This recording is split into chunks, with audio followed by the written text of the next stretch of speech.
Hello hi everyone, good evening to all of you. तो एक बार सभी लोग फटाफट से कमेंट करके बता देंगे कैसे हैं आप सभी लोग। उसके बाद हम लोग आज का प्रैक्टिस सेट का सेशन स्टार्ट करेंगे और आज शाम में एवरेज स्टार्ट हो चुका है, तो जिन लोगों ने वो क्लास नहीं देखी होगी आप जाके देख लीजिएगा। और रात के 9 बजे हम लोग क्या कर रहे हैं भाई, जो आपके एनटीपीसी सीबीटी 1 के पेपर हैं 2020 और 21 में हुए हैं उनको हम लोग डिस्कस कर रहे हैं। ठीक है, तो कल वाला प्रैक्टिस सेट मैंने आपको कल बताया भी था कि वो जो है पिछले कई दिन का अगर आप देखेंगे तो उसमें सबसे आसान प्रैक्टिस सेट था, यानी कि जिस भी सेट में वो पेपर पूछा गया था आसान था। बट आज वाला प्रैक्टिस सेट अच्छा है, मतलब कई सारे अच्छे क्वेश्चन आपको देखने को मिलेंगे। ठीक है, तो कॉपी पेन नहीं लिया है तो फटाफट से कॉपी पेन उठा लो और एक बार आप बता देना सब कुछ ओके है, आवाज जा रही है। चलिए, आवाज जा रही, बहुत बढ़िया।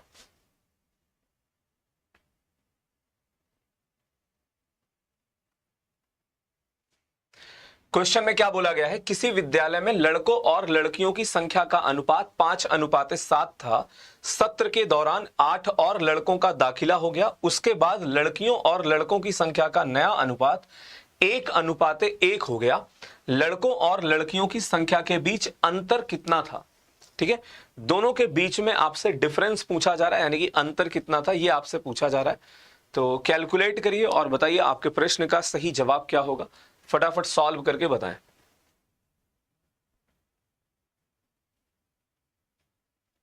बताइए।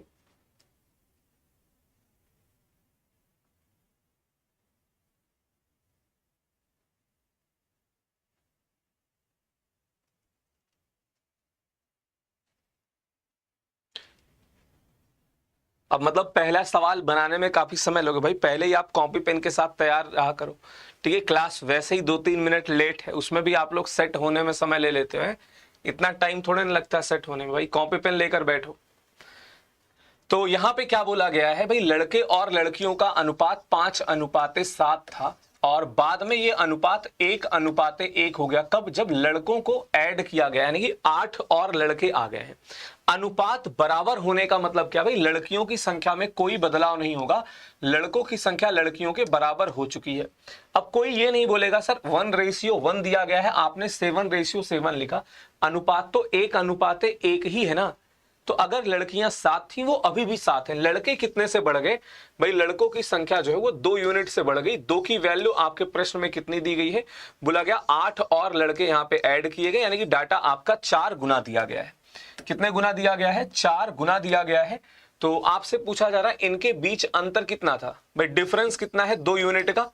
तो अंतर भी क्या होगा, ये भी 4 गुना हो जाएगा, यानी कि अंतर कितने का था? 8 का था। ठीक है, क्या है? 8 आपके क्वेश्चन का राइट आंसर है, यानी कि 8 आपके सवाल का सही जवाब है। बताइए, आगे बढ़ा जाए। नीरज, एलन, पवन, निधि, अमित, रिचा, चांदनी, CKS, बहुत बढ़िया। बाकी लोग क्या कर रहे हैं? मुहूर्त का इंतजार कर रहे हो। चलिए, इसका आंसर बताइए क्या होगा।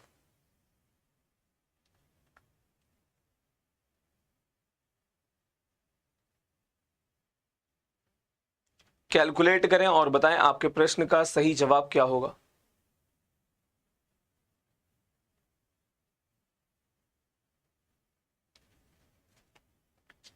बोला गया है एक 21 सेंटीमीटर त्रिज्या वाले वृत्त में से एक वृत्तखंड काटा जाता है। वृत्तखंड का कोण 40 डिग्री है। वृत्तखंड का क्षेत्रफल ज्ञात कीजिए, यानी कि एरिया ऑफ सेक्टर आपको बताना है। 40 डिग्री बताया गया भाई, सिंपल सा फॉर्मूला आपको बता रखा हूं। वृत्त का क्षेत्रफल आपने याद कर रखा है πr का स्क्वायर। इसमें आपको चुपचाप क्या करना है, थीटा डिवाइडेड बाई 360 का गुणा करा लेना है। ठीक है, ये आपका हो जाता है एरिया ऑफ सेक्टर। कोण आपको बताया गया है, त्रिज्या आपको बताई गई है, पाई की वैल्यू 22/7 रखनी है। तो कैलकुलेशन कर दीजिए और अपना आंसर बता दीजिए क्या होगा। आंसर 11 का मल्टीपल होगा। खैर मैंने ये आपको बता दिया। और देखो ऑप्शन कितने बेकार दिए भाई साहब ने, एक ही ऑप्शन इन्होंने ऐसा दिया है जो 11 का मल्टीपल है।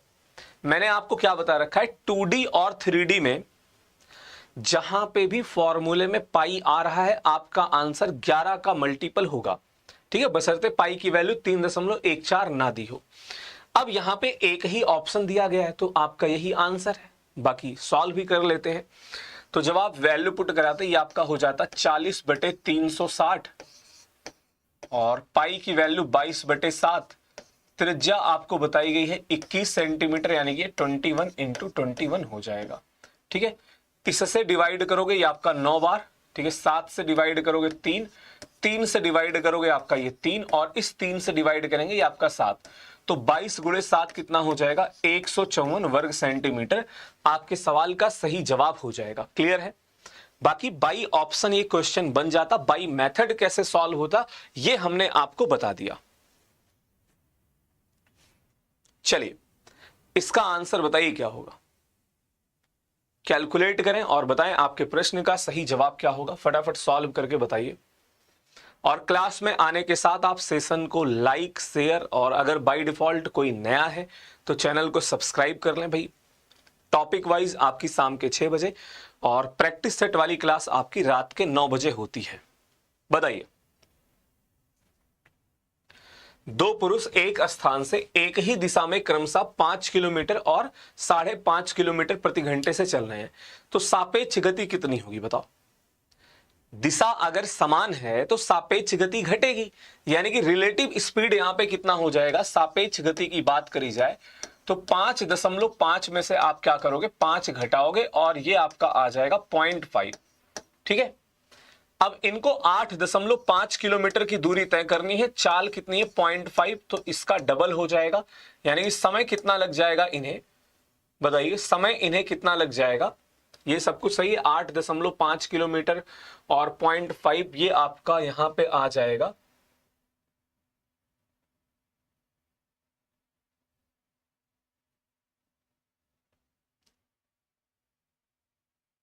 एक ही दिशा में क्रमशः इस चाल से चल। भाई इसके हिसाब से तो आंसर जो है आपका 8 दूनी 16 और एक आपका ये आ रहा है 17 घंटे। ठीक है, कितना आ रहा है? 17 घंटे आ रहा है। आपने किसी ने सॉल्व किया है? आ तो 17 घंटे ही रहा है। तो एक बार अब इसका क्वेश्चन का डाटा चेक करा लेता हूं भाई, कहां पे गड़बड़ी है, इन्होंने क्या टाइप कर दिया है, क्योंकि क्वेश्चन तो सिंपल है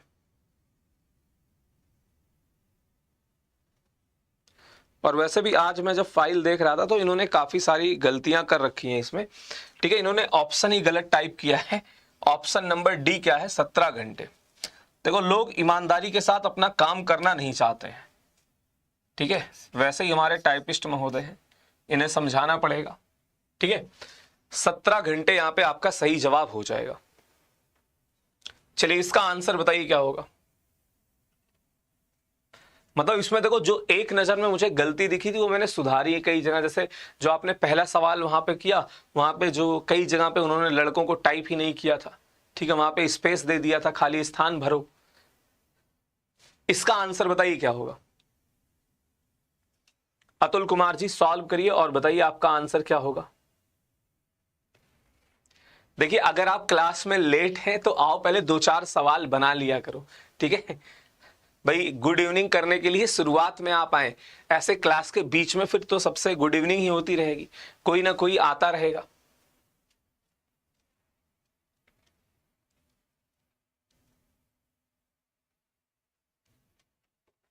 और नंबर सिस्टम के सवाल जहां भी दिखाई पड़े वो सबसे बनने चाहिए। इन्होंने बोला है n को 5 से भाग देने पर शेषफल 2 आता है, तो n स्क्वायर यानी कि शेषफल आपका क्या होगा, 2 का स्क्वायर हो जाएगा। अब इसको 5 से जब आप भाग लगाओगे तो शेषफल आपका कितना बचेगा? 4 ही बचेगा ना भाई। 4 में 5 का भाग लगाएंगे तो शेषफल आपका 4 ही बचेगा। इसका आंसर बताइए क्या होगा। चलिए बहुत अच्छी बात है, सभी लोगों का आंसर सही है।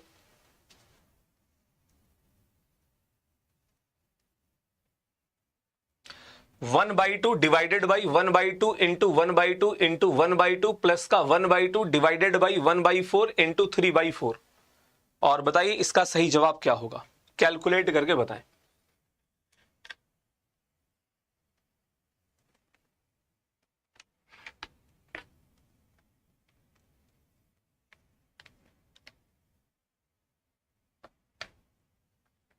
सिंप्लीफिकेशन का सिंपल सा क्वेश्चन है, कैलकुलेट करके बता दीजिए।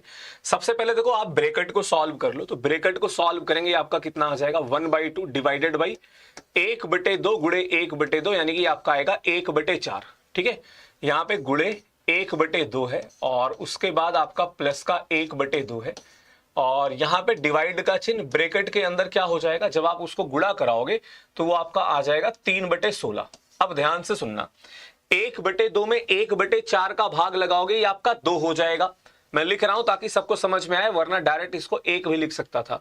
ये आपका कितना हो जाएगा, देखो 1/2 में 1/4 का भाग लगाओगे, 4 ऊपर 2 नीचे, ये आपका 2 हो गया और यहां पे आ गया 1/2। तो प्लस का यहां पे क्या होगा भाई, 16 ऊपर चला जाएगा, 3 नीचे, यानी कि आपका आ जाएगा 8/3।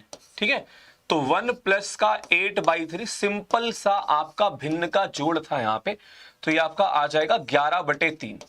ठीक है, 11/3 क्या होगा, 11/3 आपके सवाल का सही जवाब होगा।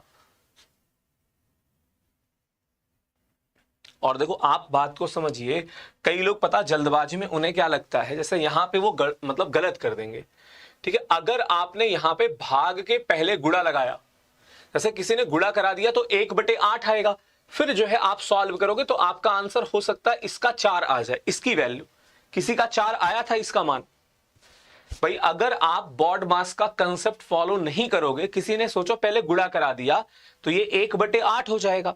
अब जब आप 1/2 में 1/8 का भाग लगाओगे, 8 ऊपर 2 नीचे, तो वैल्यू 4 आएगी और वो गलत हो जाएगा। ठीक है, तो इसलिए प्रॉपर आप बॉड मास का, यानी कि सबसे पहले जो ब्रैकेट वगैरह है, बट मल्टीप्लाई और डिवाइड अगर एक साथ है तो आप वहां पे क्या करोगे, सबसे पहले डिवाइड करोगे। ठीक है, उसके बाद आप मल्टीप्लाई करेंगे। इसका आंसर बताइए क्या होगा।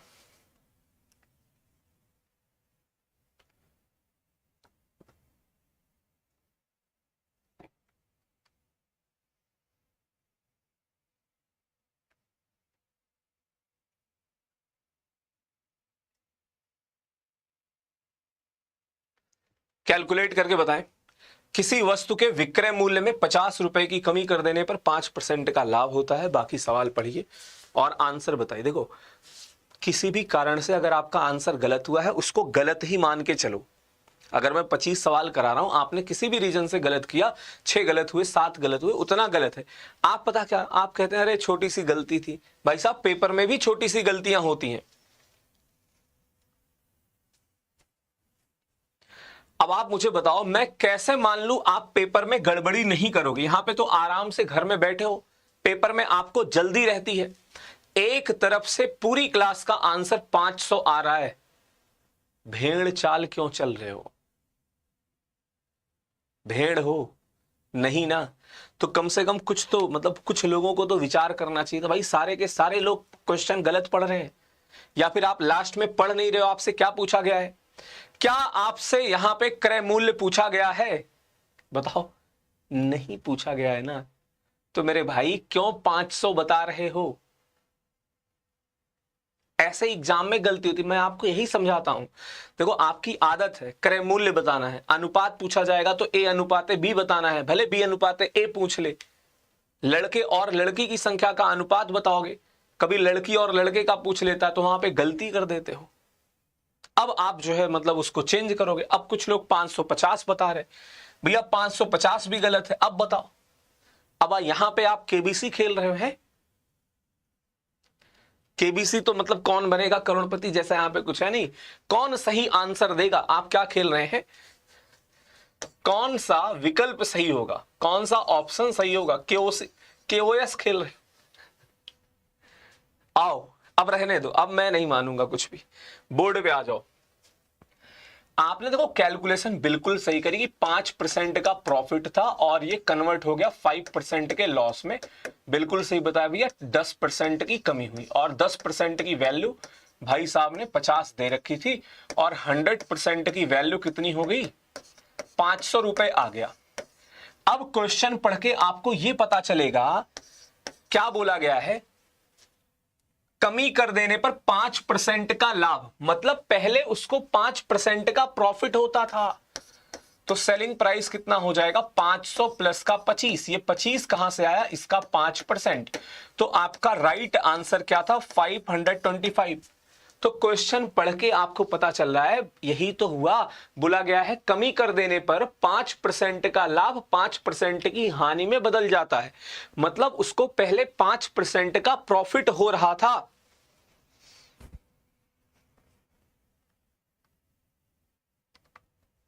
अरे नहीं समझे, अब इसमें बचा ही क्या भैया, अब तो समझ में आ ही गया होगा ना।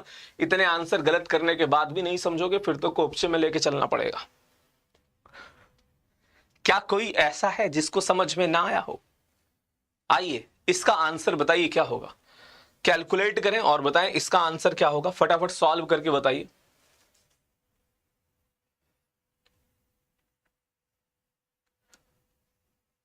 शैलेश कुमार जी गुड इवनिंग भाई, समय से आ जाया करो क्लास में। देखो कई सारे अच्छे सवाल आपके छूट चुके हैं, ठीक है, फिर आप पूरी प्रैक्टिस नहीं करोगे। देखो मतलब आप इस बात को नहीं समझते हो मेरे भाई, इसीलिए मैं बार बार बताता हूं ऑनलाइन जितना अच्छा है उतना ही खतरनाक है, ठीक है। जैसे मोबाइल क्या है, मोबाइल का आप जितना फायदा उठाते हो उससे ज्यादा वो आपका नुकसान कर रहा है, ठीक है, उससे ज्यादा वो इस समय घातक है, लेकिन वो आपको पता नहीं चलता। वो समय धीरे धीरे धीरे धीरे बीतता चला जाता है। जैसे आप देखो, आप समय क्या करते हो, आप फोन उठाए आपके 1.5-2 घंटे कैसे निकल जाता है, टाइम पास कर देते हो, आपको पता नहीं चलता है। तो ऐसे ही क्लास का है, आप मतलब नहीं सुधरोगे तो फिर मतलब वही होगा। देखो जिसको सिलेक्शन लेना वो ले लेगा, फिर क्यों मतलब समय बर्बाद करो भाई। जितना आप 2-4 साल के तैयारी में पैसा खर्च करोगे, एक बढ़िया सा ई रिक्शा आ जाएगा और बैटरी का पैसा इन एडवांस रख लोगे, बाकी आप आगे समझदार हैं। आइए, तो यहां पे सीआई और एसआई का गैप दिया गया है 2 साल का। तो 2 साल के लिए सीआई और एसआई का जो अंतर होता है वो आपका किसके बराबर होता है, P इंटू आर बाई 100 का होल स्क्वायर। किसके बराबर होता है, P इंटू आर बाई 100 का होल स्क्वायर। तो अंतर कितना हो जाएगा 20, और ये आपका हो गया यहाँ पे प्रिंसिपल। रेट ऑफ इंटरेस्ट 4%, तो 4% की फ्रैक्शन वैल्यू होती है 1/25। सुन लो वरना समझ में नहीं आएगा कैसे लिखा। रेट ऑफ इंटरेस्ट यहाँ पे 4 पुट कराओगे तो ये 1/25 आएगा, मैंने वर्ग करा दिया, यानी कि 1/625। तो प्रिंसिपल कितना हो जाएगा, 625 में 2 का गुणा कराओगे 1250, एक जीरो और, यानी 12,500 क्या है यहाँ पे मूलधन है, ठीक है। क्या है, 12,500 क्या है, मूलधन है। क्लियर?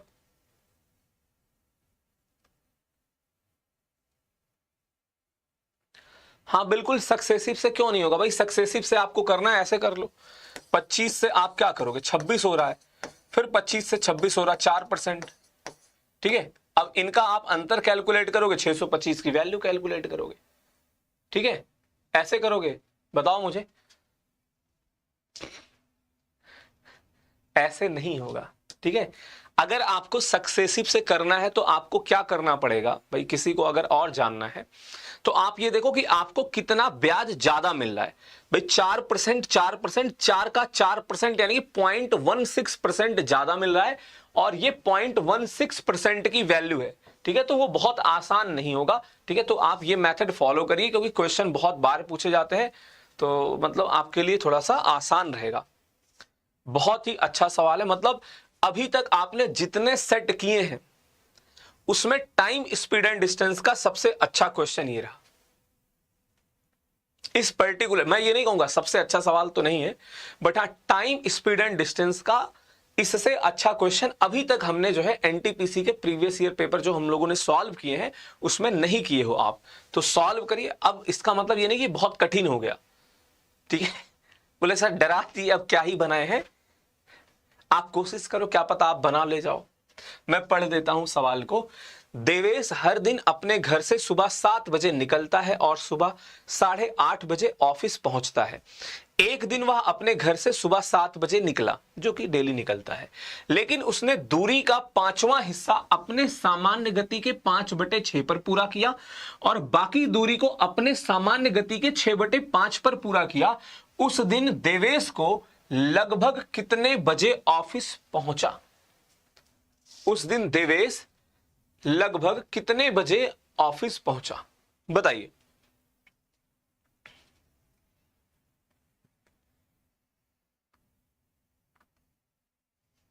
कैलकुलेट करके बताइए।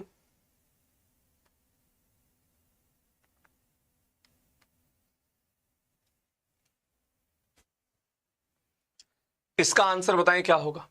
और देखो अगर आपने सवाल पढ़ा भाई, 2-4 मतलब 1-1.5 मिनट आपने ट्राई किया, आपसे नहीं बना, तो तुरंत आप कमेंट करके बता दो कि हमसे नहीं बना है।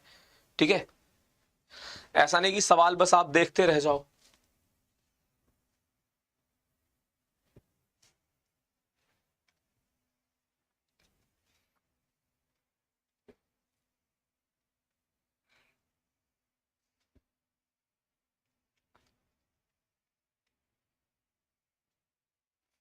और सॉल्व करने के बाद ही आंसर बताइएगा। ठीक है, 8:36, 8:21। अच्छा, जो लोग सॉल्व करें थोड़ा कुछ हिंट बताओगे, कौन सा कंसेप्ट वगैरह लगाया। ठीक है, मतलब आंसर जो है आपका एग्जैक्ट आया है क्या। देखो इन्होंने बोला लगभग, लगभग का मतलब क्या है, एग्जैक्ट आंसर तो आपका आ नहीं रहा होगा। अब आइए मैं आपको समझाता हूं। सभी लोग कॉपी पेन रख दो, सिर्फ बोर्ड पे ध्यान देना। पहले मुझे ये बताओ, जितना मैं पूछ रहा हूं आप मुझे सिर्फ उतना बताना। जैसे बोला गया 5/6, यानी कि अगर चाल का अनुपात 6:5 है तो समय का अनुपात क्या होगा सेम डिस्टेंस के लिए। कमेंट बॉक्स में देखो, अगर आप पार्टिसिपेट नहीं करोगे समझ नहीं पाओगे। सिंपल सी बात है। अभी इसी कंसेप्ट का यूज करके सवाल को 2 से 3 लाइन में खत्म कर दूंगा, बट ये कंसेप्ट आपको पता होना चाहिए, तभी आप बना पाओगे। तो मैंने क्या बोला भाई, अगर वो अपनी चाल के 5/6 से चलता है, यानी कि चाल का अनुपात 6:5 है, तो समय का अनुपात क्या होगा, जरा कमेंट करके बताओ। कई बार आपको पढ़ाया है कि ये उल्टा हो जाता है, यानी 5:6 होगा, तो इस बात से किसी को कोई समस्या नहीं होनी चाहिए। और अगर चाल का अनुपात 5:6 होगा तो समय का अनुपात कितना होगा, 6:5 होगा। इससे किसी को आपत्ति नहीं होनी चाहिए। ये मैंने कई बार पढ़ा समझा रखा है, क्लास में बता रखा है। अब आ जाओ इधर। अच्छा, इसको कितना समय लगता है ऑफिस पहुंचने में, 90 मिनट का समय लगता है, ये सबको दिख रहा है। भाई टोटल समय कितना है, 90 मिनट। कैसे, 7 बजे निकला, 8:30 बजे पहुंचा, 1.5 घंटे, 1.5 घंटे का मतलब 90 मिनट। अब इन्होंने बोला है 5वां हिस्सा, तो भैया 5वां हिस्सा का मतलब क्या है, हमने इसको 2 पार्ट में डिवाइड कर लिया, मतलब 18 मिनट यहां पे और बाकी 72 मिनट यहां पे। क्या इस बात से किसी को कोई दिक्कत है। अगर वो अपने जिस स्पीड से चलता था वैसे ही चलता, तो 5वां भाग तय करने में, यहां पे मैंने क्या लिखा भैया, 5वां भाग। मैंने ये 18 क्यों लिखा, क्योंकि यहां पे बोला गया है 1/5 पार्ट, यानी कि 1/5 भाग। ये समझ में आया, मतलब 1/5 में उसको जिस चाल से वो चलता है 18 मिनट यहां लगते और यहां लगते 72 मिनट। अब सुनना, भाई साहब ने अपनी गति करी है 5/6, तो समय कितना हो जाएगा, 6/5 गुना हो जाएगा। यहां पे उसने अपनी चाल कर दी है 5/6, सॉरी 6/5, तो यहां पे उसको समय कितना लगेगा, 5/6। यही तो अभी आपको समझाया, बस कैलकुलेट कर लो, सवाल आपका खत्म है। ठीक है, कैलकुलेट कर लीजिए। एक सेकंड, सब कुछ सही है, कुछ मैंने गड़बड़ तो नहीं लिखा है। ये आपका जो है चाल जो है बोला गया 5/6 पर जाता है, यानी कि चाल जो है 6 से 5 हुआ तो समय 5 से 6 हो जाएगा। ठीक है, ठीक है, ठीक है, ठीक है भैया, कोई दिक्कत नहीं है। तो ये आपका कितना हो जाएगा, 36 × 6 216, यानी कि 21.6 आ जाएगा। और ये आपका 12×5 60, यानी कि आ जाएगा 60। तो 81.6 मिनट का समय लगेगा। ठीक है, 7 बजे वो निकला है, सुबह के 7 बजे, उसके बाद 81 मिनट का समय लग रहा है, तो 8:21 पर वो पहुंचेगा लगभग में। अगर एग्जैक्ट बात करोगे तो उसको थोड़ा सा समय यहां पे और लग रहा है। ठीक है, जो कि आपका क्या कहते हैं, कुछ सेकंड हो जाएगा। ठीक है,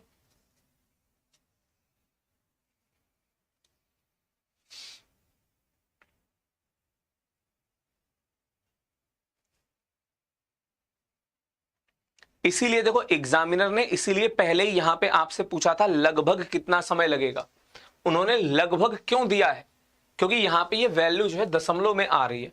समझ में आया, एक बार मैं फिर से समझा रहा हूं भाई। टोटल समय यहां पे 90 मिनट का लग रहा है। इन्होंने बोला 1/5 हिस्सा। देखो सवाल में बोला गया एक दिन वह अपने घर से इतने बजे निकलता, उसने दूरी का 5वां भाग। ठीक है, तो दूरी का 5वां हिस्सा यानी कि 1/5 भाग, मतलब जहां पे उसको 18 मिनट लगते थे, इसका 1/5 यहां पे लगेगा 72 मिनट। यहां पर उसने अपनी चाल 5/6 कर दी, तो समय क्या होगा, 6/5 गुना। यहां पर उसने अपनी चाल जो है 6/5 कर दी, तो समय होगा 5/6 गुना। यहां पे समय 21.6, यहां पे 60 यानी कि 81.6 मिनट का, तो लगभग में हो गया आपका ये 81 मिनट, 81 मिनट। तो 8:21 पे वो पहुंच जाएगा। और देखो कुछ सवाल ऐसे होते हैं जो मैं कहता हूं भैया इसका स्क्रीनशॉट ले लो, एक दो बार इसका आप रिवीजन जरूर करें, ठीक है। क्लास के बाद आप वीडियो को भी देखो भाई साहब लगातार। कल अब देखो वो लड़का क्लास में दिख भी नहीं रहा है, कुछ गधे टाइप के होते हैं जो कि मतलब हैं इंसान, बट वो क्या कहते हैं अपनी हरकतों से गधों वाली हरकतें करते हैं। उसने कमेंट किया था कि सर अच्छे अच्छे सवाल जो है कराओ, मतलब कराओ कि अलग अलग कठिन सवाल ले। भैया जब मैं कह रहा हूं, मैंने थंबनेल पे क्लियरली लिख दिया है 2021 का PYQ है, तो उस सेट में जो सवाल पूछा गया होगा। और मैं आपको पहले ही बताता हूं कि पेपर का लेवल ऐसा नहीं होता है। अगर कई सेट में एग्जाम हो रहा है तो कहीं पे क्वेश्चन थोड़ा अच्छे होंगे, कहीं पे आसान सवाल होंगे, ठीक है। तो अब बनाओ।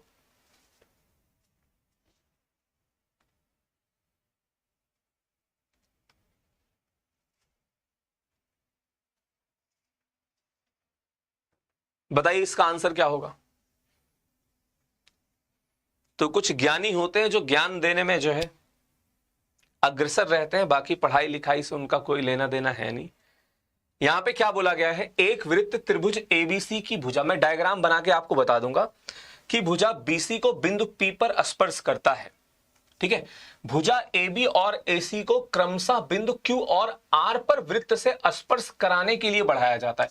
तो सबसे पहले अगर किसी को यह लग रहा हो कि आपका जो वृत्त है वो क्या कहते हैं त्रिभुज के अंदर बन रहा है, तो ये आपकी गलत फहमी है, ठीक है। वृत्त बन रहा है बाहर, तो उसको बाहर ही बनाएंगे। डायग्राम मैं आपको दिखा देता हूं, सवाल आप बना दीजिएगा, ठीक है। डायग्राम जो है हम आपको दिखा देते हैं, क्वेश्चन आप बना देना। ये कुछ इस तरह से है।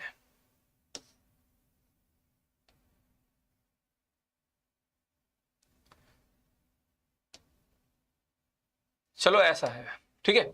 अब अगर ये A है तो ये आपका B हो गया और ये C हो गया। बोला गया BC को P पर स्पर्श करता है, AB को करेगा Q पे और इसको करेगा R पे, ये पॉइंट है, ठीक है। अब आपसे यहां पे क्या पूछा गया, what is the value of AQ। AQ की लंबाई क्या होगी बताओ। AQ की लंबाई क्या होगी। देखो अगर आपने कभी मतलब पढ़ रखा है तो पेपर में हो सकता है आप डायरेक्ट बता देते, ठीक है। अगर आपने ये प्रॉपर्टी ये कंसेप्ट कभी देखा है, जैसे प्रैक्टिस सेट में आप आ रहे हो, अभी आप देखोगे पेपर से पहले 2-3 बार आपको और बताऊंगा समझाऊंगा, ठीक है। तो आप पेपर में फिर डायरेक्ट भी कर सकते थे, ठीक है। अब या तो आप सॉल्व कर रहे होगे, डायरेक्ट मैं आपको बता देता हूं। यहां पे AQ जो है वो आपका पहले लिख लेना, AQ बराबर किसके है, AR के, ठीक है। क्योंकि दोनों इस पॉइंट से वृत्त पर स्पर्श रेखा है, तो किसी बिंदु से वृत्त पर खींची गई स्पर्श रेखा की लंबाई क्या होती है, समान होती है। तो AQ बराबर AR के है और ये किसके बराबर होगा, ABC का परिमाप। अब मुझे बता देना इसका आंसर क्या होगा, ABC का परिमाप बटे 2। अब मान लो आपको ये पता था, ये कैसे होता वो भी मैं आपको समझा दूंगा अभी, बट आप मुझे बताइए अगर ये आपको पता होता तो आपका आंसर क्या होता। अब सभी लोगों का मुझे आंसर चाहिए, जिसको पता था बहुत अच्छी बात है, नहीं तो हमने आपको समझा दिया, ठीक है। अगर आप किसी बिंदु से वृत्त पर स्पर्श रेखा खींच रहे हो और वो बाहर इस तरह से मतलब आकृति बन रही है, तो एक तो AQ बराबर होगा AR के और उसकी वैल्यू किसके बराबर होगी, त्रिभुज ABC का परिमाप बटे में 2। तो ABC का परिमाप कहां है, ABC का परिमाप क्या होगा, तीनों भुजाओं का जोड़ AB plus BC plus CA, AB plus BC plus CA उसका आधा, यानी ये ऑप्शन नंबर 1 खत्म। बट बात आ जाती है इसके प्रूफ की, ठीक है। इसके प्रूफ की बात आती है, तो आइए मैं आपको प्रूफ इसका दिखा देता हूं। ये देखना है इसका प्रूफ, बताओ। अरे कुछ बोल ही नहीं रहे।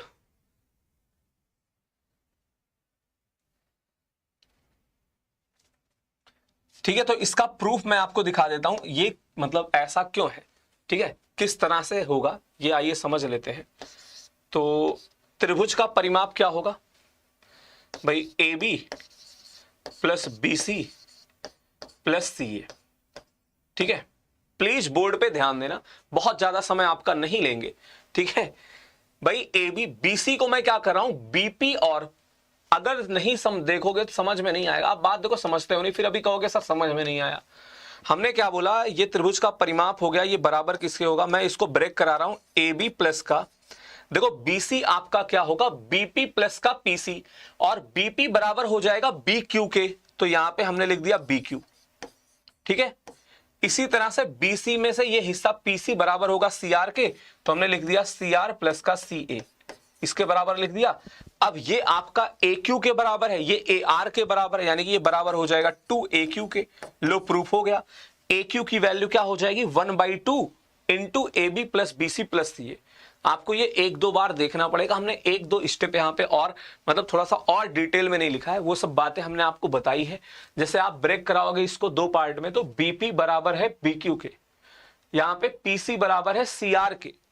ठीक है, तो AC प्लस का CR हो गया AR के बराबर।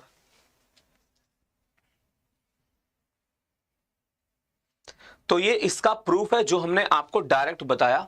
चलिए इसका आंसर बताइए क्या होगा। और जो लोग नए हैं चैनल को आप सब्सक्राइब जरूर कर लीजिए। ठीक है, और सेशन को अगर अभी तक लाइक नहीं किया है तो फटाफट से लाइक कर दे। देखो इसमें आप आलसीपना ना किया करो, क्योंकि मतलब फिर आप समझते नहीं हो बात को ना भाई। अगर आपकी क्लास हो रही, आपसे बोला जा रहा, आप नहीं करोगे तो क्या होता, फिर उसका कहीं ना कहीं इफेक्ट पड़ेगा। तो इसलिए सिंपल मतलब आपका वो क्या कहते हैं, 1 सेकंड भी नहीं लगने होते हैं, तो वो आप अपने आप क्लास में आने के साथ कर दिया करो। इसका आंसर बताइए क्या होगा। दो संख्याओं का अनुपात 2:3 है, दोनों संख्याओं में 4 जोड़ने पर अनुपात 7:10 हो जाता है। अब अगर दोनों संख्याओं में समान संख्या जोड़ी जा रही है तो उनके बीच का गैप नहीं बदलेगा। यही कंसेप्ट आप लगाते हैं एज वाला, एज में भी तो यही कंसेप्ट फॉलो होता है। तो गैप यहां पे कितने का है, 3 का गैप है, और यहां पे 1 का गैप है। तो इसको 3 बनाने के लिए एक्स्ट्रा आप 3 का गुणा कराओगे, जो कि आपका इसे बना देगा 6:9। देखो अनुपात नहीं बदला है, आपने दोनों साइड 3 का गुणा कराया, बस गैप बदला है, अनुपात सेम है। तो 7:10 हो गया। ऐसा कब मिलेगा, जब दोनों साइड आप 1 ऐड कर रहे हो और 1 की वैल्यू आपके क्वेश्चन में 4 दी गई है, यानी कि डाटा 4 गुना दिया गया है। तो आपसे पूछा जा रहा है दोनों संख्याओं के बीच अंतर कितना है, जरा बताना अंतर कितना है। देखो अंतर 3 यूनिट का है, तो ये भी 4 गुना हो जाएगा, यानी कि आपका आंसर आ जाएगा 12। क्या होगा, दोनों संख्याओं के बीच जो अंतर है वो कितना आ जाएगा, 12 आ जाएगा। तो 12 आपके सवाल का सही जवाब है। कुछ भी पूछा जा सकता है, छोटी संख्या, बड़ी संख्या, अंतर, जोड़, गुणा।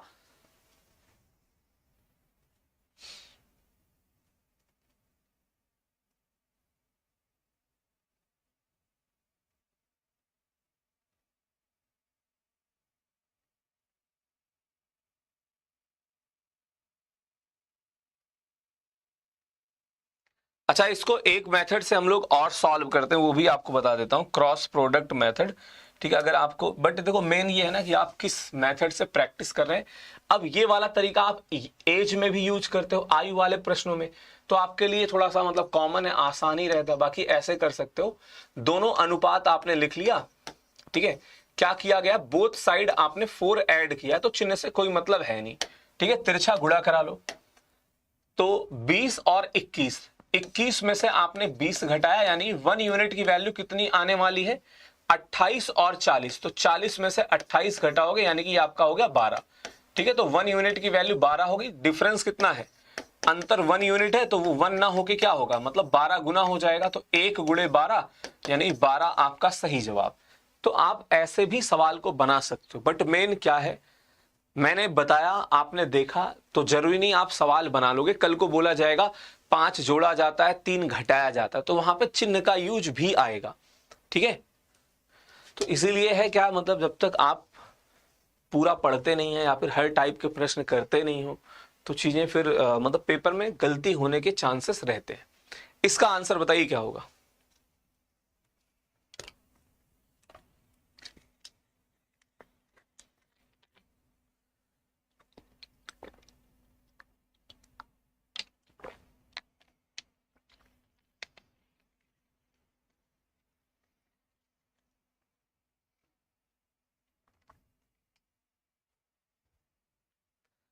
5 पुरुष किसी दीवार को 12 दिन में बना देते हैं तो मूल दीवार से 50% अधिक दीवार 10 दिन में बनाने के लिए कितने पुरुषों की आवश्यकता होगी। देखो, दीवार अधिक होने का मतलब क्या है, आपने टोटल वर्क बढ़ा दिया। ठीक है, तो 5 आदमी दीवार को बढ़ा रहे हैं। ध्यान से देखना, ये मैंने 3/2 क्यों लिखा भाई, 50% अधिक, यानी कि 50% ज्यादा जो बोला गया है उसके लिए आ गया 3/2, यानी कि 150% काम करना है अब ना। अब बोला गया 10 दिन में बनाना है, कितने लोगों की जरूरत पड़ेगी, बस कैलकुलेट कर लीजिए। 5 से डिवाइड करोगे 2 बार और ये 2 से चला जाएगा आपका 6 बार, तो 18/2 यानी कि कितना आ जाएगा, n की वैल्यू आ जाएगी 9। ठीक है, तो कितने पुरुष की आवश्यकता होगी, 9 की। ठीक है, इन्हें एक ऑप्शन 3 भी देना चाहिए था तो लोग गड़बड़ करते। ठीक है, एक ऑप्शन अगर 3 होता तो वहां पे गलती के चांसेस होते।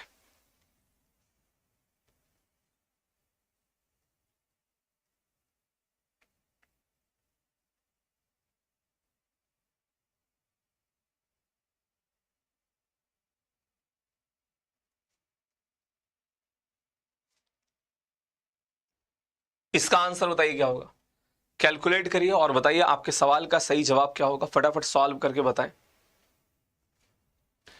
किसी कार के मूल्य में प्रतिवर्ष 20% की दर से अवमूल्यन होता। अवमूल्यन का मतलब क्या है, उसकी प्राइस कम हो रही है 20% के हिसाब से, हर साल 20% कम हो रही है।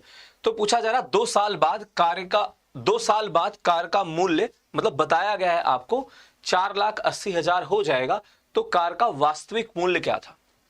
अब यहां पे हर साल 20% से कम हो रहा है, 2 साल बाद की कीमत आपको बताई गई है। तो कैलकुलेट करिए और बताइए आपका आंसर क्या होगा।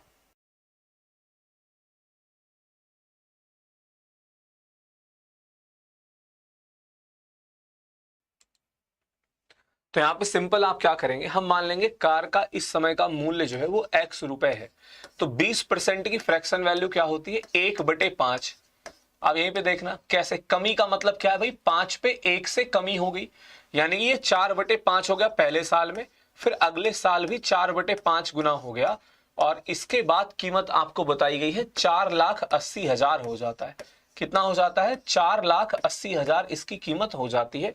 तो कैलकुलेट कर लेते भाई, 16 से डिवाइड करोगे ये आपका आ जाएगा 30,000, और फिर 25 का गुणा कराओगे 75, यानी कि 7.5 लाख, 7,50,000 आपका क्या होगा, सही जवाब हो जाएगा। ये इस समय का कार का कीमत है।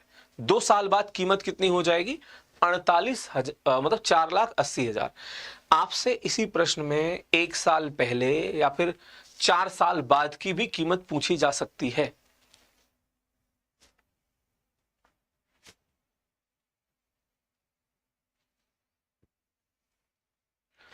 चलिए इसका आंसर बताइए क्या होगा, कैलकुलेट करें और बताएं आपके प्रश्न का सही जवाब क्या होगा, फटाफट सॉल्व करके बताइए। चक्रवृद्धि ब्याज पर जमा की गई 12,000 रुपए की धनराशि 5 वर्ष में दोगुनी हो जाती है, तो वह धनराशि 15 वर्ष में कितनी हो जाएगी। तो वह धनराशि 15 वर्ष में कितनी हो जाएगी, कैलकुलेट करके बताइए।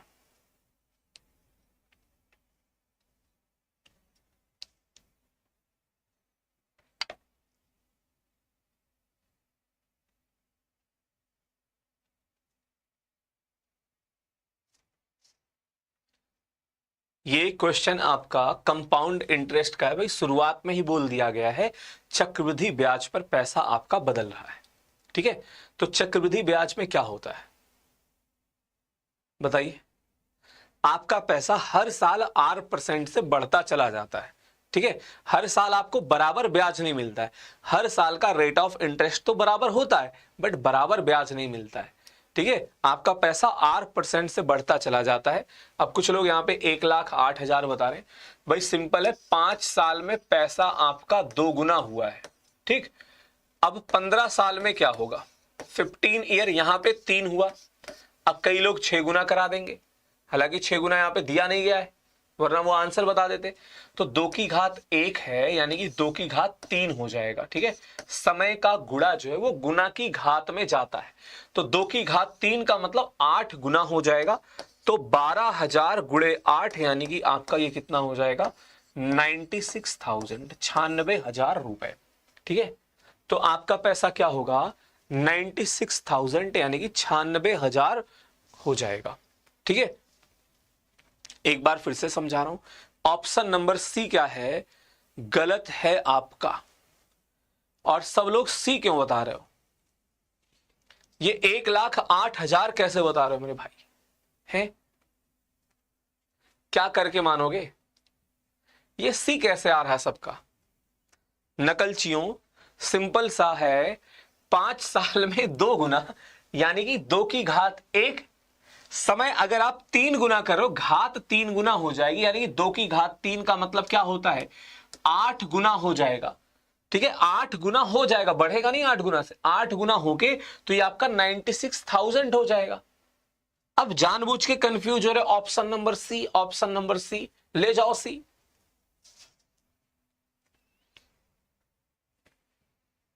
इसका आंसर बताइए क्या होगा?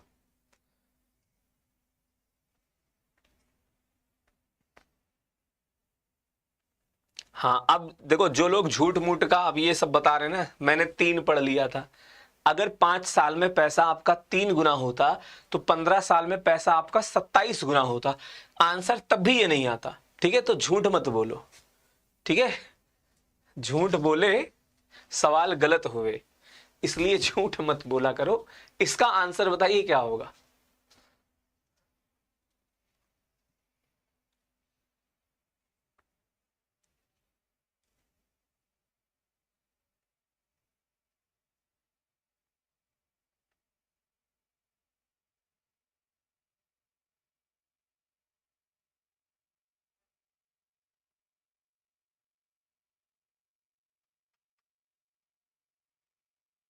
यहां पे क्या दिया गया भाई, ये सारे डाटा दिए गए, कैलकुलेट करिए। सबसे पहले हम लोग देख लेते हैं ब्रैकेट वगैरह में वैल्यू कितनी आएगी। गुणा कराओगे ये 0.4 आएगा, यानी कि ये आपका सॉल्व होने के बाद 1 दे देगा। ठीक है, यहाँ पे क्या होगा, ये सॉल्व करोगे ये आपका 0.2 आ जाएगा। ठीक, अब देखो क्वेश्चन आसान हो गया भाई, भाग लगाओगे ये आपका 1 हो जाएगा, यानी 2.2 गुणे 1 आ गया। माइनस का 1/2 गुणे ये आपका कितना हो जाएगा भाई, 4 हो जाएगा। तो यहाँ पे 2.2 में से आप देखो, देखने में मतलब थोड़ा सा तो लग रहा था कि कैसा प्रश्न है, बट है तो 2 लाइन का सवाल ना। देखने में ये आपको लग रहा होगा दशमलव है, फ्रैक्शन है, भिन्न है, फलाना है, लेकिन था आसान। ठीक है, बट ये भी लोग गलत करते हैं पेपर में। कई लोग देख के ही छोड़ देते हैं, उन्हें लगता है ना जाने इसमें मतलब क्या है ऐसा। इसका आंसर बताइए, कोई हेल्प नहीं करूंगा। क्वेश्चन पढ़िए, डाटा दिया गया, सब कुछ दिख रहा है। नाम अगर ना दिख रहा हो मैं आपको बता देता हूं, ये अमित है, ये सौरभ है, ये कृपाल है, ये ऋषभ है, ये पृथ्वी है। ठीक है, अमित, सौरभ, कृपाल, ऋषभ, पृथ्वी। ये मैं थोड़ा सा डार्क कर देता हूं भाई, 25 है, ये 30 पे एकदम मार्क किया गया है, ये आपका 20 पे मार्क किया गया है, ये 35 पे, ये 40 पे। इसका पहले निर्देश पढ़ो। ठीक है, अब मैं आपको थोड़ा सा हिंट दे देता हूं। देखो, एग्जामिनर ने क्या किया, टाइम एंड वर्क के प्रश्न को ग्राफ के माध्यम से पूछ लिया।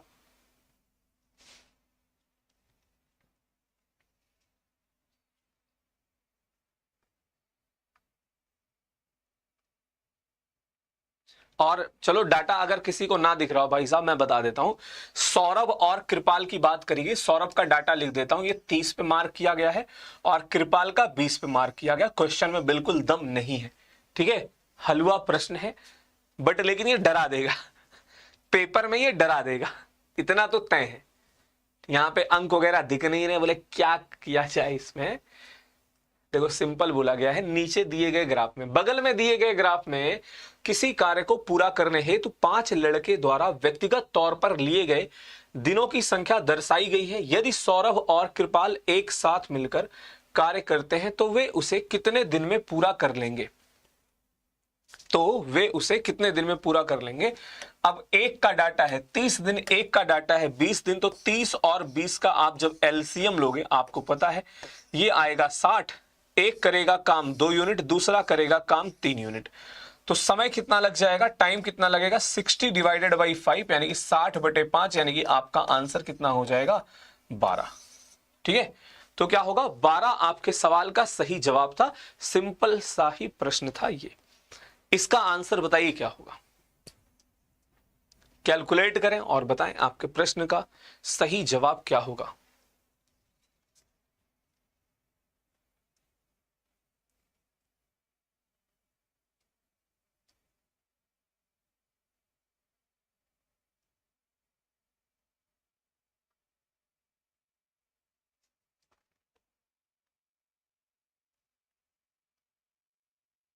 कैलकुलेट करके बताइए।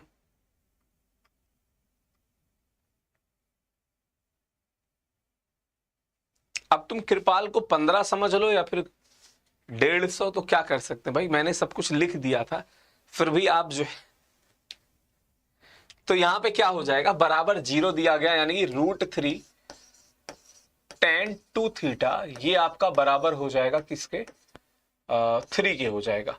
तो tan 2 थीटा की वैल्यू कितनी आ जाएगी, भाग लगाओगे √3 का, तो यहां पे √3 बचेगा, और √3 tan कब देता है, 60 डिग्री पर, तो थीटा की वैल्यू आपसे पूछी गई है, कितना हो जाएगा, 30 डिग्री, यानी कि 30 अंश क्या होगा, आपके सवाल का सही जवाब होगा।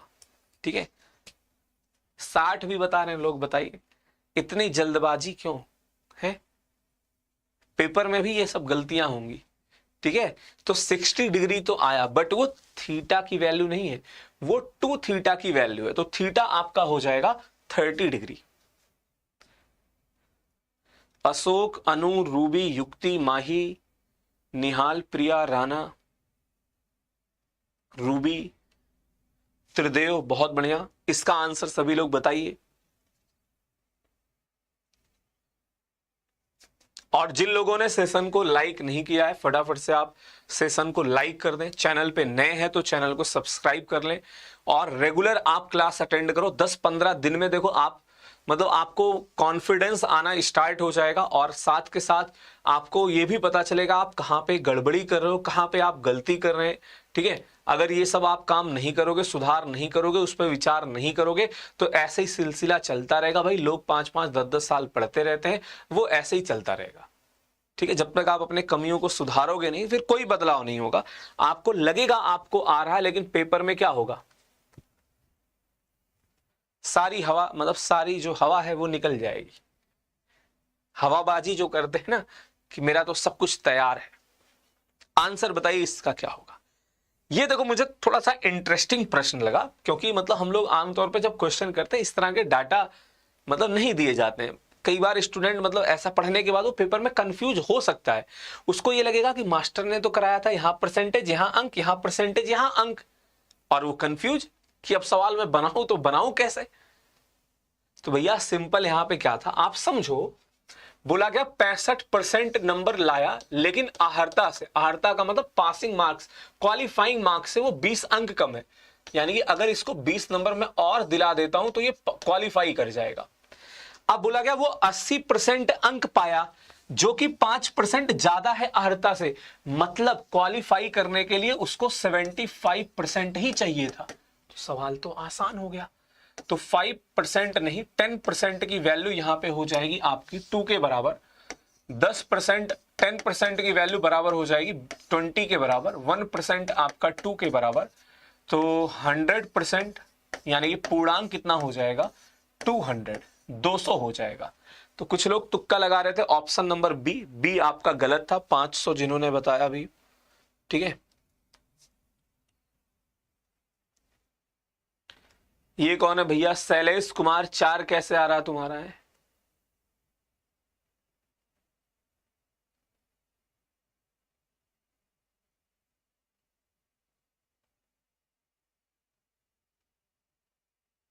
चलिए इसका आंसर बताइए, कैलकुलेट करें और बताएं आपके सवाल का सही जवाब क्या होगा, सॉल्व करके बताइए।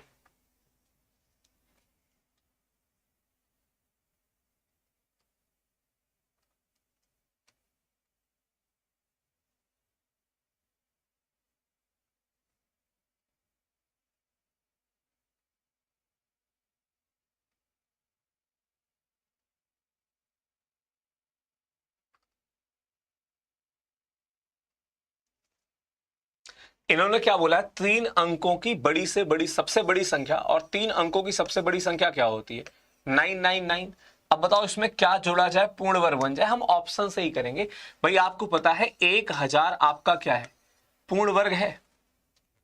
बताइए 1000 आपका क्या है? 3 अंकों की बड़ी से बड़ी संख्या में कौन सी न्यूनतम संख्या जोड़ी जाए ताकि वो आपका पूर्ण वर्ग बन जाए? देखो अगर किसी को जल्दबाजी में ये लग रहा हो कि ये पूर्ण वर्ग है तो गलत बात। 1000 आपका पूर्ण वर्ग नहीं है, 10,000 होता या फिर 100 होता वो पूर्ण वर्ग होता, ठीक है। और देखो अगर आपको स्क्वायर वगैरह याद है तो आपको पता होगा 1024 आपका क्या होता है, पूर्ण वर्ग होता है। ये 32 का स्क्वायर है। तो आप बताओ न्यूनतम संख्या कौन सी जोड़नी पड़ेगी? आपको 25 ऐड करना पड़ेगा, यानी कि इसमें 25 जोड़ना पड़ेगा, ठीक है। अब देखो इसका भी हम लोग क्या करते हैं, मतलब प्रॉपर मेथड आप अप्लाई करते हो। जैसे संख्या पूर्ण वर्ग है कि नहीं है जो पता करने के लिए आप मेथड लगाते हैं, उसी मेथड से ये पता किया जाता है। बट क्योंकि डाटा आसान है तो आप डायरेक्ट कर लो, इसमें कुछ भी और सॉल्व करने की जरूरत नहीं है।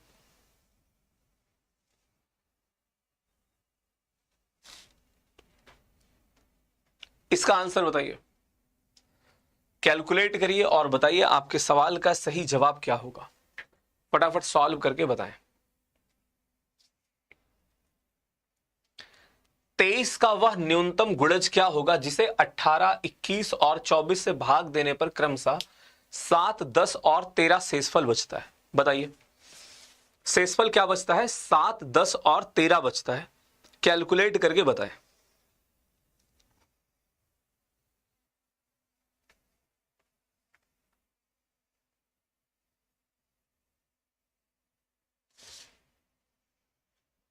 सभी लोग सॉल्व करके बताइए।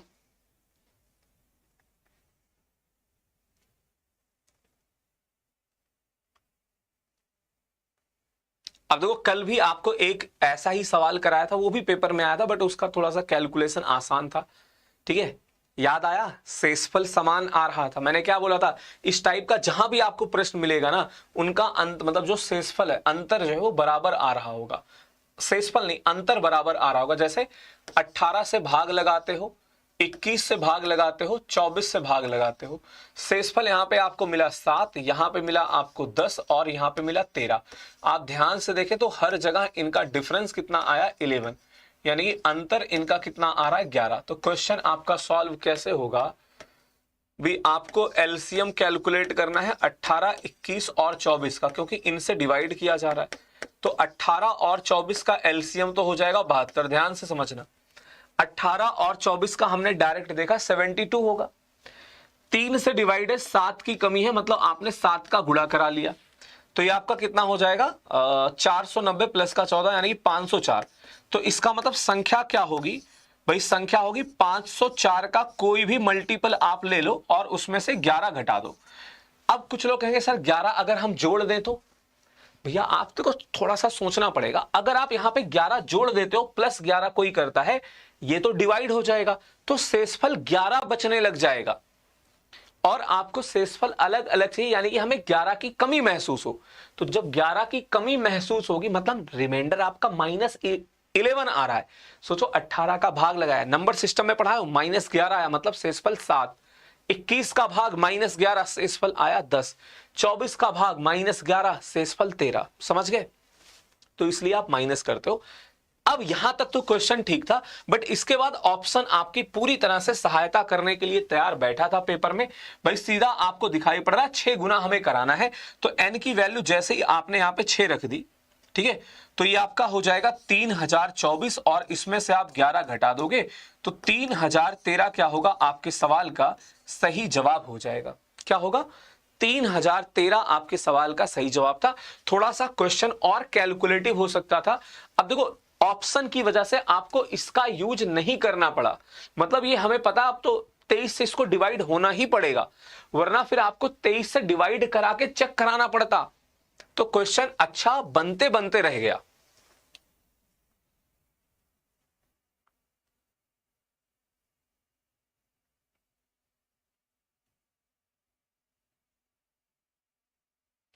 और जो लोग नए हैं चैनल को सब्सक्राइब जरूर कर लीजिएगा। ये क्लास आपकी डेली रात के 9 बजे होती है और आपके अपकमिंग रेलवे के एग्जाम के लिए बहुत यूजफुल होने वाली है, ठीक है। आंसर बताइए इसका क्या होगा। Total number of question class में 24 है, तो इसके बाद अभी 4 प्रश्न और हैं, ठीक है। अगर किसी को बेचैनी घबराहट हो रही हो उनके लिए बता रहा हूं।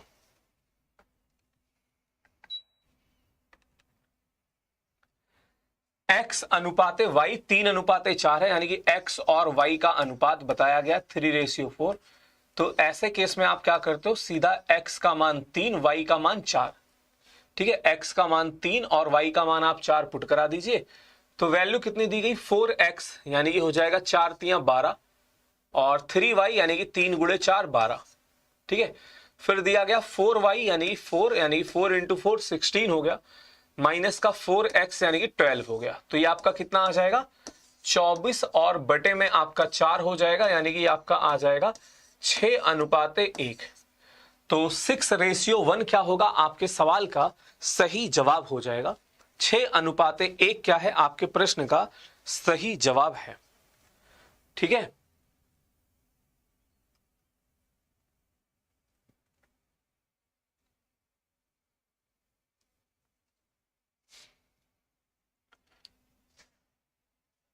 बनाओ जरा इसको। अब देखो वो भाई साहब आज क्लास में नहीं, जिन्होंने कल के वीडियो, 2 लोगों ने हालांकि कमेंट किया हुआ है ऑफलाइन, तो मैं जानता हूं ये किस टाइप के लोग हैं, फिर मैं इसीलिए जो है फिर कुछ, बाकी देखो जो रेगुलर कमेंट मतलब रेगुलर जो पढ़ाई कर रहा है, क्लास अटेंड कर रहा है, उनको पता है। और भाई साहब ये एकदम सिंपल सी बात है कि पेपर एक जैसा नहीं होता। अगर मैं आपको प्रीवियस ईयर एक तरफ से कराए जा रहा हूं, तो कोई पेपर ऐसा होगा जिसमें ज्यादा अच्छे प्रश्न है, कोई पेपर थोड़ा सा आसान होगा, इसीलिए नॉर्मलाइजेशन होता है, ठीक है। और मैं आपको पहले ही बोला था भाई साहब, मैं खुद बता दिया था आपको, कल वाला पेपर आसान था। इसका आंसर बताइए क्या होगा, कैलकुलेट करके बताएं।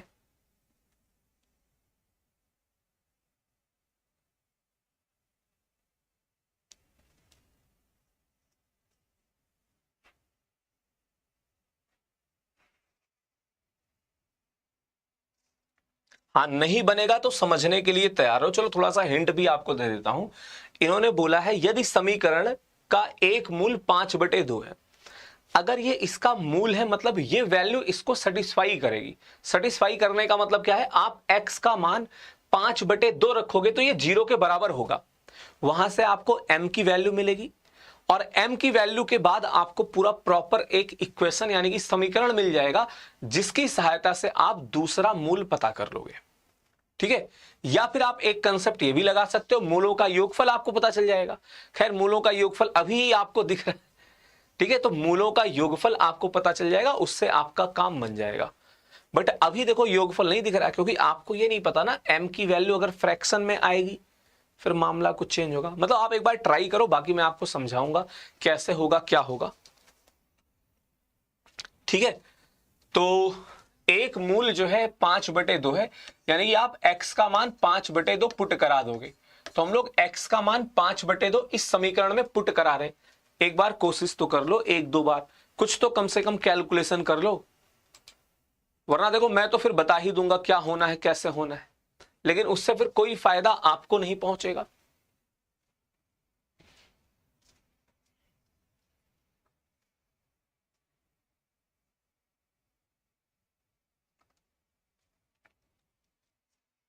ठीक है, तो यहां पे हम लोग वैल्यू पुट करा रहे हैं 2 × 5/2 का होल स्क्वायर, और माइनस का 8 × 5/2, और माइनस का m = 0। देखो क्योंकि यहां पे वैल्यू 25/2 आएगी, तो मैं इसको भी /2 के रूप में ही लिख रहा हूं, माइनस का 40/2, ये 20 है मुझे पता है, ठीक है। तो m की वैल्यू यहां से कितनी आ जाएगी भाई, m का मान आ गया माइनस का 15/2, ठीक है। तो ये 2 ऑप्शन आपके कट गए, बट इसकी सहायता से आप नहीं बता सकते हो कि अभी हमें दूसरा मूल भी पता करना पड़ेगा, ठीक। अब मैं क्या कर रहा हूं भाई, m की वैल्यू इस समीकरण में पुट करा रहा हूं। प्लीज बोर्ड पर ध्यान से देखना, जैसे ही मैं m का मान माइनस का 15/2 रखूंगा, फिर मैं 2 का गुणा भी करा दे रहा हूं। चलो लिख देता हूं, वरना फिर आप कंफ्यूज हो जाओगे।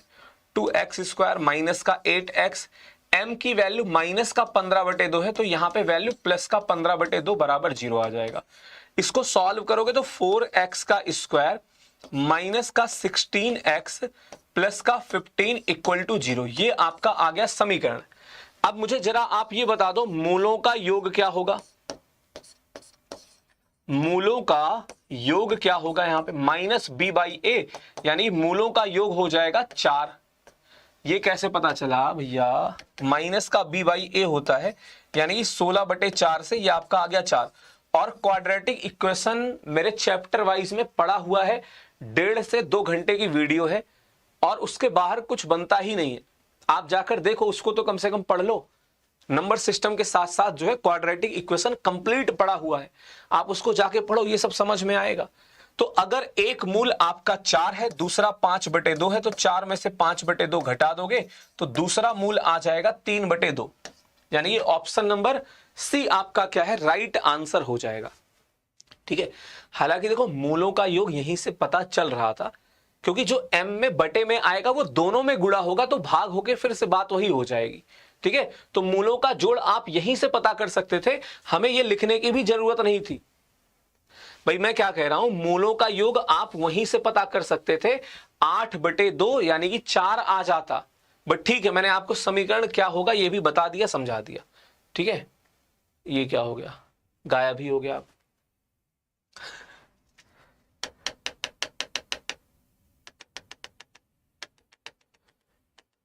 ये जादू कैसे हो जाता है।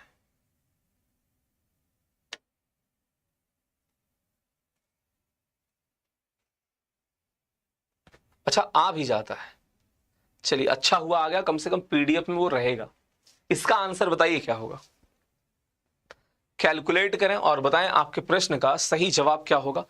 फटाफट सॉल्व करके बताइए। और जो साथी चैनल पे नए हैं, चैनल को आप सब्सक्राइब जरूर कर लें। भाई साहब क्लास में आने के साथ देखो कोशिश तो ये किया करो, जैसे कल का इवेंट बन चुका, आप इन एडवांस सेशन को लाइक वगैरह कर दिया करो, थोड़ा सा हमें भी अच्छा लगता है कि हाँ इतने लोग एक्टिव हैं, इतने लोग इंतजार कर रहे हैं क्लास का। ठीक है,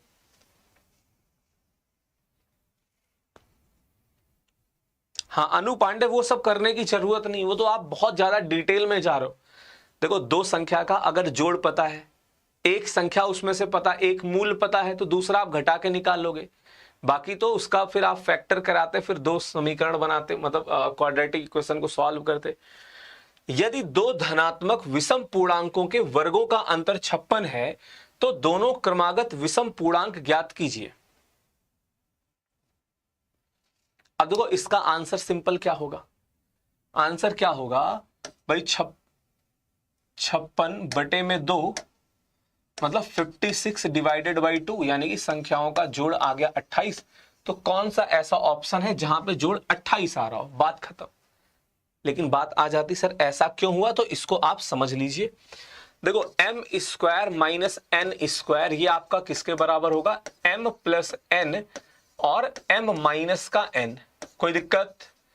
अब 2 क्रमागत संख्याएं हैं, मतलब 2 क्रमागत विषम पूर्णांक हैं, तो उनका अंतर तो 2 ही होगा ना। कोई भी आप क्रमागत विषम संख्या लेकर देख लो, 3 5, 13 15, 27 29, 31 33, 47 49, 55 57, कोई भी आप 2 क्रमागत विषम संख्या लोगे तो उनका अंतर 2 आएगा। इसलिए अगर क्रमागत सम या विषम संख्या दी गई है तो उनका जोड़ क्या होता है भाई, वर्गों के अंतर में आप क्या करते हो, सिंपल 2 का भाग लगाते हो। ठीक है, ये देखने में थोड़ा सा डिफिकल्ट लग रहा होगा, बाकी ये आपका एकदम आसान है। चलिए इसका आंसर बताइए क्या होगा, कैलकुलेट करें और बताएं आपके प्रश्न का सही जवाब क्या होगा। फटाफट सॉल्व करके बताइए, कैलकुलेट करके बताएं।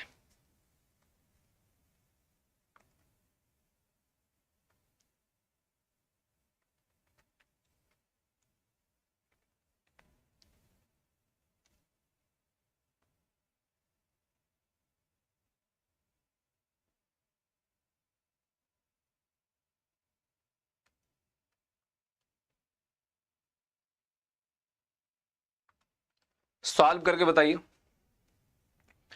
x√12 इक्वल टू 4 प्लस का x√3, तो x का मान क्या होगा।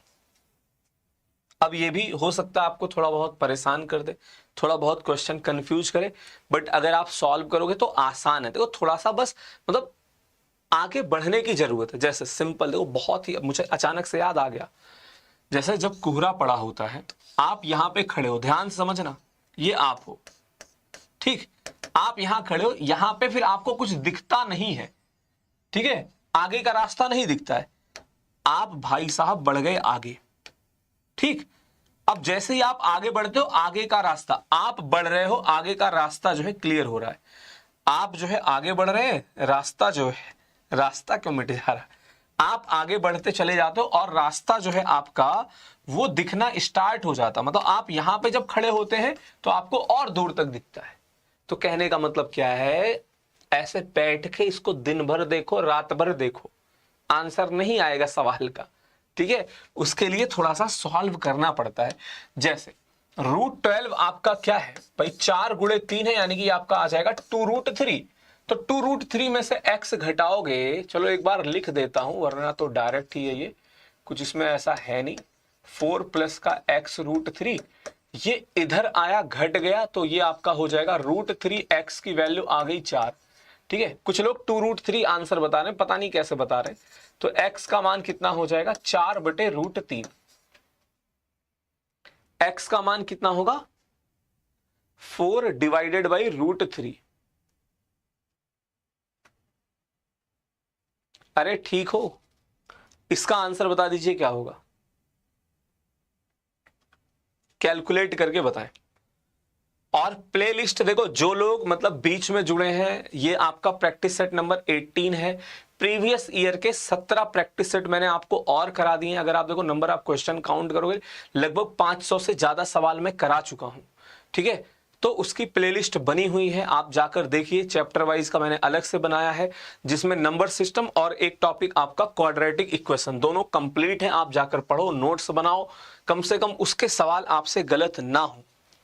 इसका आंसर बताइए क्या होगा। यदि 10 मीटर ऊंचे खंभे की छाया की लंबाई 10√3 मीटर है, तो सूर्य का उन्नयन कोण क्या होगा, ठीक है। सूर्य का उन्नयन कोण क्या होगा, तो देखो ये हो गया खंभा और ये हो गया परछाई। अच्छा, कोई उन्नयन कोण इधर मत बना देना भाई, यही होगा उन्नयन कोण, इधर से सूर्य की रोशनी पड़ेगी तो ये छाया होगा, ये खंभा है। अब बता दो यहाँ पे tan थीटा आपका कितना आ रहा है, 1/√3 आ रहा है ना, और थीटा आपका 1/√3 कब होता है, 30 डिग्री पे। खत्म सवाल है।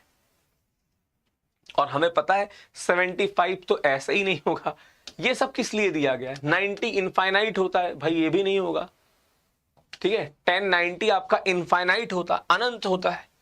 अनंत होने का मतलब क्या है, 1/0, मतलब एकदम इसके ऊपर से जब परछाई पड़ेगी तो छाया बनेगी ही नहीं।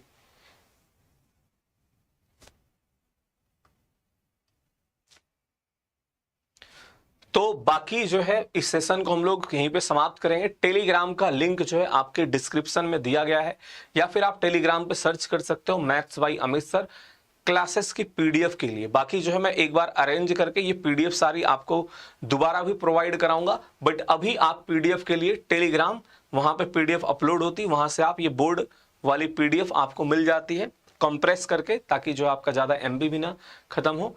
बाकी क्लास को जो भी आपके 2-4 दोस्त हैं उन तक आप शेयर किया करें, ठीक है। हफ्ते में कम से कम एक आध दिन जो आपके पास सोशल मीडिया है, फेसबुक व्हाट्सएप वगैरह पे कभी कभार गलती से स्टेटस वगैरह लगा लिया करो, 2-4 आपके जानने वाले और देख लेंगे क्लास को, ठीक है। तो ये आप अपनी सहायता से, अगर आपको लगता है कि क्लास अच्छी हो रही है और ये कंटिन्यू चलनी चाहिए, ठीक है, आपका फायदा हो रहा है, तो आप ये सब काम कर दिया करें। नए हैं तो चैनल को सब्सक्राइब कर लीजिएगा। इसके आगे मुलाकात होगी आपसे नेक्स्ट क्लास में, टॉपिक वाइज क्लास आपकी शाम के 6 बजे, जिसमें हम लोग एवरेज पढ़ रहे हैं, ठीक है।